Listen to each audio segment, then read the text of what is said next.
आज की हमारी कहानी है बिन बात की लड़ाई। बहुत पुराने समय की बात है। एक गांव में एक किसान था जिसका नाम था हीरा लाल। हीरा लाल का पास के ही गांव में एक दोस्त भी रहता था जिसका नाम था पन्ना लाल। दोनों में बड़ी गहरी दोस्ती थी।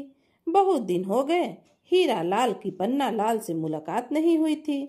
एक दिन हीरा लाल ने सोचा क्यों न अपने दोस्त पन्ना लाल से मिलकर आऊं। यही सोचकर हीरा लाल घर से निकल गया और रास्ते भर पता नहीं क्या सोचता रहा। पन्ना लाल से मिला, दुआ सलाम भी हुई, चाय पानी पूछा गया। थोड़ी देर बाद ही हीरा लाल पन्ना लाल से बोला, मित्र पन्ना लाल, मैं सोच रहा हूँ कि एक भैंस खरीद लेता हूँ, 20 सेर दूध देने वाली। पन्ना लाल ने पूछा, क्यों भाई, आज अचानक भैंस खरीदने की क्या सूझी? तो हीरा लाल ने कहा, भाई हम खेतों में काम करते हैं, कितनी मेहनत करते हैं, पर पीने के लिए दूध न मिलता। देखो कैसा बदन हो रहा है सूख के, बच्चे भी कमजोर लग रहे हैं, घरवाली के चेहरे से तो न जाने कैसे रौनक ही गायब हो गई। अब मैं सोच रहा हूँ कि एक भैंस खरीद ही लेता हूँ, 20 सेर दूध देने वाली।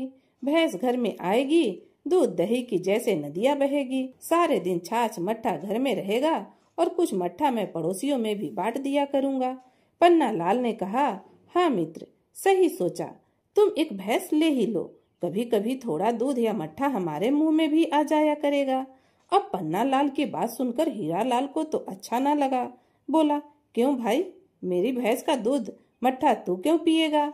तो पन्ना लाल बोला, जब तू पड़ोसियों में बांट सकता है तो अपने मित्र को नहीं पिलाएगा? हीरा लाल कुछ देर सोचकर बोला, चल ठीक है, कभी कभी तुझे भी चाय पानी पर बुला लिया करूंगा। पन्ना लाल को ये बात थोड़ी सी अजीब लगी, पर उसने कहा, पर एक बात मेरे कान खोलकर सुन लेना, मेरे बगीचे में तेरी भैंस ना घुस जाए। मैंने बड़ी अच्छी अच्छी सब्जियां लगाई हैं अपने बगीचे में। अब हीरा लाल को कुछ समझ न आया। उसने पूछा, कहाँ है तुम्हारा बगीचा? मैंने तो आज तक नहीं देखा। पन्ना लाल ने कहा, यही तो है पास में, देख नहीं रहे हो कितनी अच्छी अच्छी सुंदर सुंदर खीरे और ककड़ी की बेलें फैली हुई हैं। आहा, कितने बढ़िया फूल फल मेरे बगीचे में आ रहे हैं। देख दोस्त, याद रखना, यारी दोस्ती अपनी अपनी जगह, नफा नुकसान अपनी अपनी जगह। अपनी भैंस को जरा बांध कर ही रखना। अब हीरा लाल के तन बदन में आग लग गई।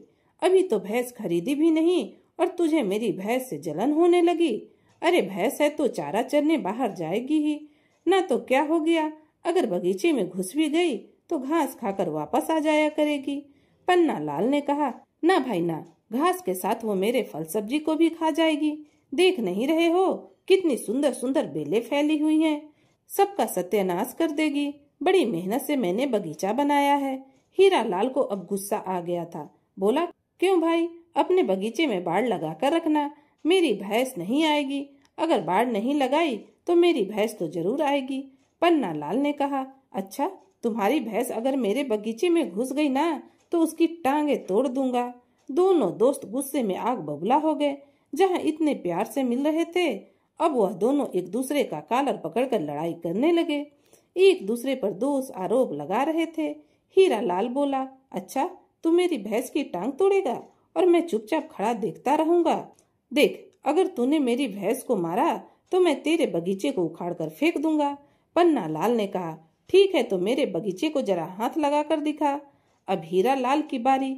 हीरा लाल ने कहा, जरा तू मेरी भैंस को हाथ लगा कर दिखा। पन्ना लाल ने कहा, ठीक है, तू मेरे बगीचे में अपनी भैंस को घुसा कर तो दिखा। हीरा लाल बोला, कहाँ है तुम्हारा बगीचा? देख, अभी मैं तेरे बगीचे में अपनी भैंस को घुसा के आता हूँ और देखता हूँ कि तू क्या ही करेगा। हीरा लाल की ऐसी घमंड भरी बातें सुनकर पन्ना लाल को तो जैसे तन बदन में आग ही लग गई। उसने पास के ही एक पेड़ पर से 4-5 डंडियां तोड़ी और उसे जमीन में गाड़ दिया और बोला, देख, ये रहा मेरा बगीचा, ला अपनी भैंस को जरा। हीरा लाल भी पूरे तेज में आ गया। उसने एक मिट्टी का ढेला उठाया और जो लकड़ियां गड़ी हुई थी उसके बीच में से फेंक दिया। बोला, यह देख, मेरी भैंस निकल गई तेरे बगीचे से। अब ढेला फेंकने की वजह से 2-4 डंडियां टूटकर जमीन पर नीचे गिर गईं। यह देखकर तो पन्ना लाल की जैसे जान ही निकल गई। गुस्से में तमतमाता हुआ बोला, मूर्ख, यह क्या किया तूने? मैंने इतनी मेहनत से यह पेड़ लगाए थे और तेरी भैंस ने तोड़ दिए, मेरे सारे पेड़ गिरा दिए। रुक, अभी मैं बताता हूँ। उसने उस मिट्टी के ढेले पर दे लाठी बरसाना शुरू कर दिया। मिट्टी का ढेला तो जैसे चकनाचूर होकर बिखर गया। अब हीरा लाल को तो जैसे मिर्ची लग गई। उसने भी अपनी लाठी उठाई और पन्ना लाल की तरफ बढ़ गया। दोनों आपस में एक दूसरे पर लाठियां बरसाने लगे और एक दूसरे के कपड़े पकड़कर बार बार बोल रहे थे, तेरी हिम्मत कैसी हुई मेरी भैंस को मारने की। दूसरा बोल रहा था, तेरी भैंस की हिम्मत कैसे हुई मेरे बगीचे में घुसने की। दोनों का झगड़ा अब इस कदर बढ़ गया कि अगर कोई तीसरा उनके बीच आ जाए तो उसका भी सर फूट जाए। तभी वहां पास से एक जाट गुजरा। उसने उन दोनों को झगड़ते हुए देखा तो झगड़ा सुलझाने की नीयत से उनके पास आ गया और पूछने लगा, भाई किस बात पर झगड़ा हो रहा है, जरा मुझे भी तो बताओ। हीरा लाल ने गुस्से से आग बबूला होते हुए कहा, भाई इसने मेरी भैंस को मिट्टी में मिला दिया, मार डाला बेचारी को। अब पन्ना लाल ने कहा, अच्छा अपनी मरी भैंस दिख रही है और मेरा जो पूरा बगीचा उजाड़ रखा है वो नहीं दिख रहा। बेचारा जाट चारों तरफ नजर दौड़ाई, देखे तो कोई न भैंस दिखी और न कोई उजड़ा बगीचा दिखा।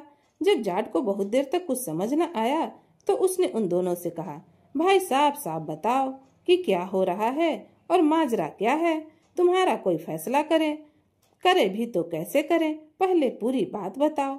अब दोनों ने चौधरी साहब को सारी बात शुरू से आखिर तक बता दी।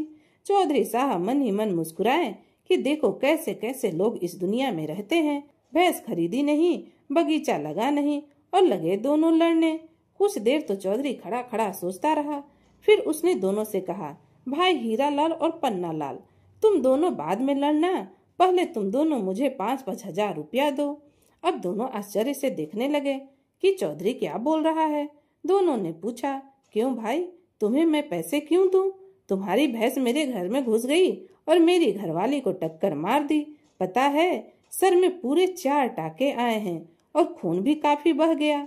दवाई गोली पट्टी का खर्चा हुआ तो वो तुम दो। अब पन्ना लाल ने कहा, तुम मुझसे क्यों मांग रहे हो, मैंने क्या किया, इसमें मेरी क्या गलती। अब जाट ने पन्ना लाल का कॉलर पकड़ते हुए कहा, अच्छा तुम्हारी कोई गलती नहीं, तुम्हारी वजह से मेरे घर की एक दीवार पूरी जमीन में धंस गई। अब पन्ना लाल के चेहरे पर हवाइयां उड़ने लगी। भाई मेरे वजह से तुम्हारे घर की दीवार कैसे धंस गई? यह सुनकर जाट बोला, देख भाई, अपने बगीचे में पानी लगाकर तू छोड़ देता है, नल का बंद ही नहीं करता। नल का पूरा जो पानी है वे मेरी दीवार में चला गया और मेरी दीवार धंस गई। नई दीवार बनवाने का पूरा खर्चा आया। यह सुनकर तो हीरा लाल और पन्ना लाल की आंखें फटी की फटी रह गईं। भाई मेरा न तो कोई बगीचा है और न ही मैंने बगीचे में पानी दिया, तो तुम्हारी दीवार कैसे धंस गई? उधर हीरा लाल बोला, जब मेरे पास कोई भैंस ही नहीं तो मेरी भैंस ने तुम्हारी घरवाली को कब टक्कर मार दी। पर जाट ने दोनों की एक न सुनी और बोला, भाई हर्जाना तो देना पड़ेगा, नहीं तो मैं पंचायत बिठा दूंगा। देखो मेरा बहुत नुकसान हुआ है तुम दोनों की वजह से, तो चुपचाप पैसे निकालो और तुम दोनों मुझे दे दो। अब दोनों दोस्त हीरा लाल और पन्ना लाल चौधरी के सामने गिड़गिड़ाने लगे। बोले, भाई बात को समझो, न मेरे पास भैंस है और न इसके पास बगीचा है, तो बताओ कैसे मेरी भैंस ने तुम्हारी घरवाली को टक्कर मारी और कैसे इसके बगीचे की वजह से तुम्हारे घर की दीवार धंस गई। अब जाट ने ठहाका लगाते हुए कहा, भाई जब तेरे पास भैंस नहीं और इसके पास बगीचा नहीं तो तुम दोनों लड़ क्यों रहे हो? दोनों ही एक दूसरे का मुंह देखने लगे और जोर जोर से ठहाके लगाकर हंसने लगे। अब हीरा लाल और पन्ना लाल दोनों ही जाट से बोले, सही में चौधरी साहब, हम तो बेमतलब ही लड़ रहे थे, देखो कैसे हम दोनों ने बेवजह का झगड़ा कर लिया और आपको भी अपने झगड़े में परेशान कर दिया। अब तीनों ही ठहाके लगाकर हंसने लगे और जो कोई भी पास से गुजरता सब वही सोचता कि पता नहीं तीनों को ऐसा क्या मिल गया, ऐसी बात हो गई जो तीनों इतना हंस रहे हैं। तो दोस्तों कहानी यहीं समाप्त होती है। आपको यह कहानी कैसी लगी कमेंट कर जरूर बताइएगा और अगर आप मेरे चैनल पर पहली बार आए हैं तो चैनल को सब्सक्राइब भी कीजिएगा, जिससे आपको नई नई कहानियाँ सुनने को मिले। तो फिर मिलती हूँ एक नई कहानी के साथ, तब तक के लिए राधे राधे।